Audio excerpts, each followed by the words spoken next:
Hayatta ben en çok babamı sevdim.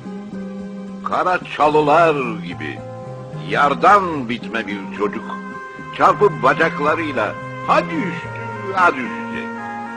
Nasıl koşarsa ardından bir devin, o çapkın babamı ben öyle sevdim. Bilmezdi ki oturduğumuz semtin geldi mi de gidici. Hep acele iş. Çağın en güzel gözlü marif müfettiş. Atlas'tan bakardım nereye gitti.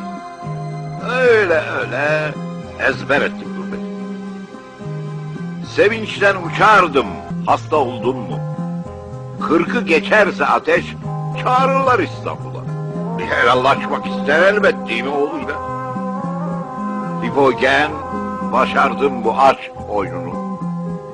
Oh dedim. Göğsüne gömdüm burnumu. En son teftişine çıkana değin, koştururken ardından o uçmaktaki devin daha başka tür aşk var. Geniş sevdalar için açıldı nefesim, fikrim, canevim. Hayatta ben en çok babamı sevdim.